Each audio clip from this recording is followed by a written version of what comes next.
concerning the rise of the social sciences and the reform of historical scholarship after World War I, especially in France. Consideration of the place of scientific knowledge in history began to move away from an association with progress, rationality, and individual achievement toward a more complex assessment of historical and social contingencies at work in the formation of scientific knowledge. Two founders of the Annals School of Historians, Marc Bloch and Lucien Febvre, made a strong case for locally situated ways of knowing and the clear impossibility of transcending the framework of mental tools that were available during a particular historical era. Their approach to knowledge and thinking could later be found in Michel Foucault's The Order of Things, published in 1970, a history of the social sciences that sought to explain the creation of the human subject as an object of scientific investigation.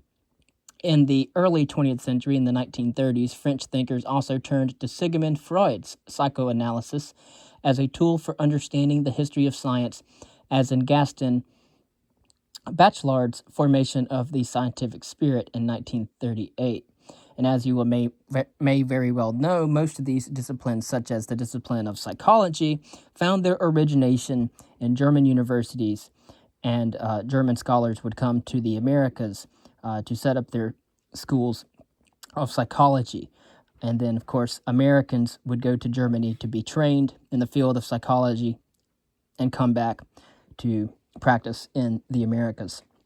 In Great Britain, the influence of the social sciences upon the historical understanding of science came by ways of Marxism, while in the United States, the sociologist Robert K. Merton adopted Max Weber's sociological methods in his pioneering work titled Science, Technology, and Society in 17th Century England, published in 1938.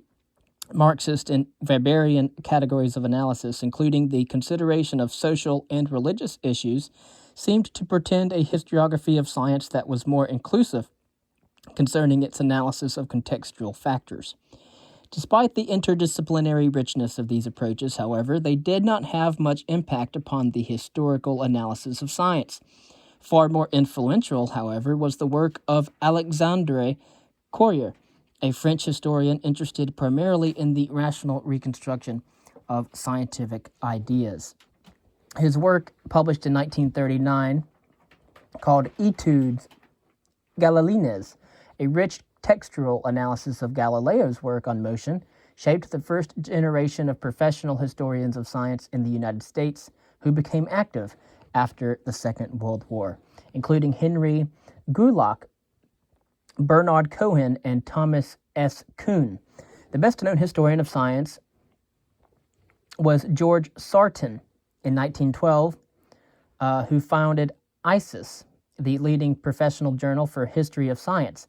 Sarton's work, especially in his Introduction to the History of Science in 5 volumes published between 1927 and 1948, drew its inspiration from the positivism of Auguste Comte.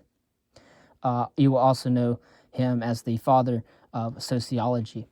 Several results of World War II, including the international political ascendancy of the United States, the role of science and technology in the war, and the pedagogical importance of courses on the values of Western civilization, popularized the Enlightenment meta-narrative of the role of positive and rational science in Western civilization.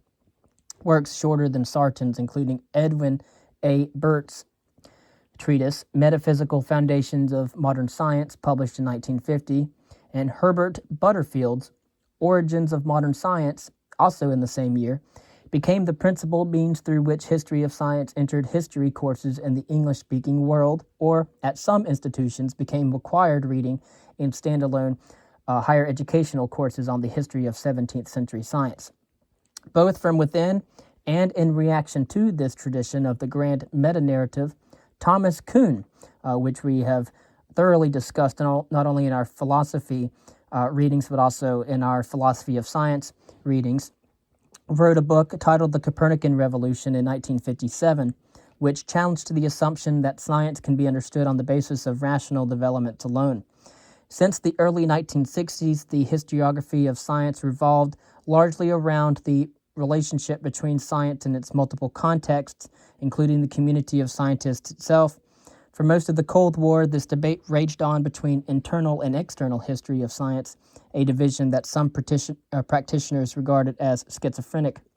Strong arguments for considering science from within the context of culture emerged from the Warburg Institute in London, where Francis Yates's Giordano Bruno and the Hermetic Tradition, 1964, and the Rosicrucian Enlightenment, 1972, set a new generation of scholars in quest of understanding the irrational amidst the rational. The sheer weight of her evidence was enough to destroy a historiography of science guided by positivist, rational, or philosophical principles. The first work not only was a challenge to the autonomy of science, but it also offered new categories for analyzing its contextual dependencies. And of course, we know this was Thomas Kuhn's Structure of Scientific Revolutions, published in 1962, where he talks about scientific paradigms and how scientific paradigms work, paradigm shifts, and things of that nature. Historians of science appreciated Thomas Kuhn's arguments for the local character of scientific practice and values, for the pertinence of educational institutions, science, and, of course, models for teaching problem solving in science, for the importance of disciplines in maintaining consensus as well. According to this point of view, science was shaped by its social institutions.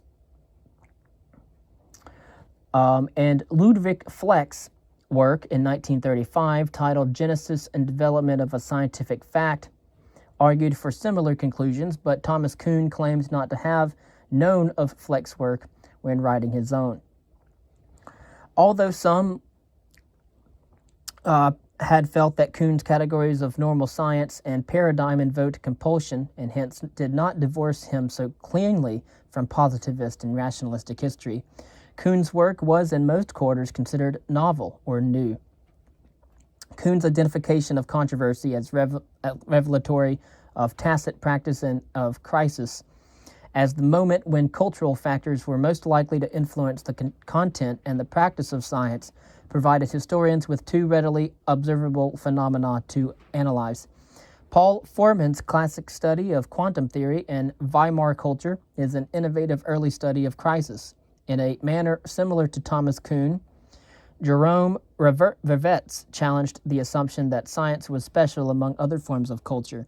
He developed the idea of science as craftsman's work, likening scientific practice to ordinary life.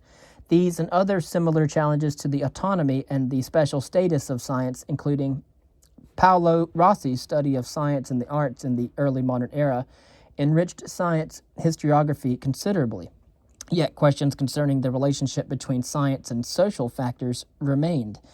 At Edinburgh, again, that is the capital of Scotland, in the middle of the 1970s, emerged the so-called Strong Program in the sociology of scientific knowledge, around Barry Barnes and other sociologists. And although the relationship between the Strong Program and the sociology of scientific knowledge, also known as SSK, and varieties of 20th century Marxism, has never been carefully examined, and so the sociology of scientific knowledge shared with Marxism a belief that social classes and interests mattered in the construction of knowledge.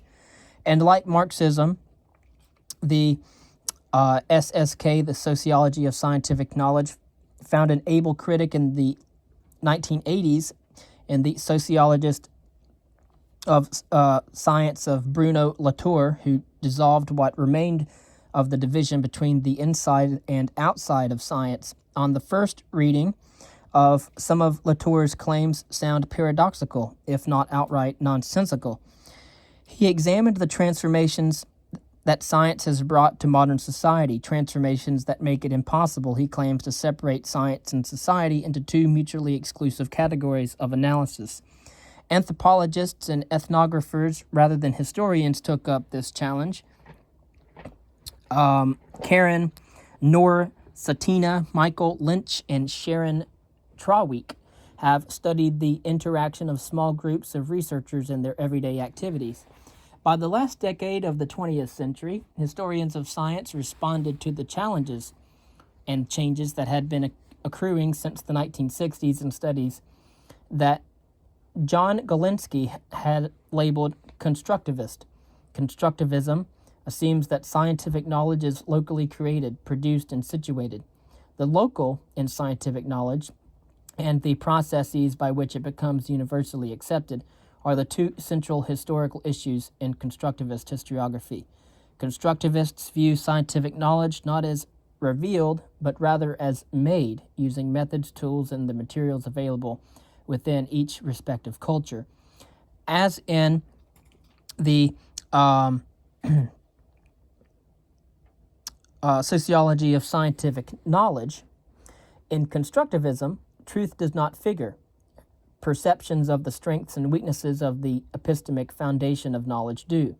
Despite their radical rejection of the rationality of science, historians working in the constructivist vein maintain a very tight focus on science in their investigations, using categories of analysis like identity, discipline, pedagogy, rhetoric, laboratory, lecture, seminar, and representation.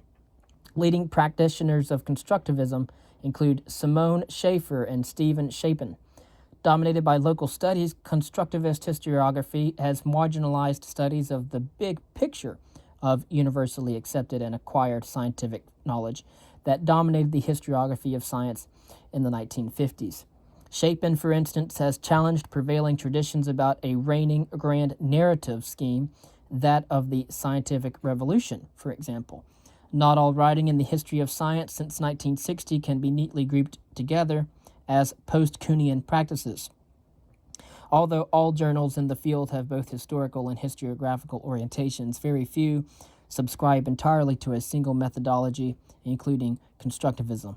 And so historians of science use a wide variety of approaches, ranging from those found in the technical articles of Archive for the History of the Exact Sciences to the occasional studies that mediate history and the history of science in American Historical Review, past and present, Annals or Geschichte und Gesellschaft. J.L. Heilbronn's insightful reading of the early modern church is an excellent observatory that demonstrates that one need not take recourse to theory to understand the interaction of science and culture. Although the grand meta-narrative has all but disappeared from the historiography of science, detailed narrative studies are still the only way to understand the complex interaction of writing, memory, and practice in scientific creativity, as Frederick L. Holmes has indeed shown. The study of non-Western science, which has been blossoming since the decolonization period, offers challenges for the historical understanding of science that strain both present historiographical practices. For example, we can see refreshing examinations of science in modern India. A genre that has been particularly popular on bestseller lists is the little book on a closely focused topic in the history of science, of which which can be found in Dava Sobel's Longitude, written in 1995. And of course, at the fringes of historical writings, there still lingers the alluring temptation of fiction, where the reconstruction of the past can contain imaginative elements, but still ring true historical facts. And so that is the historiography of science, written by Dr. Catherine Oleska.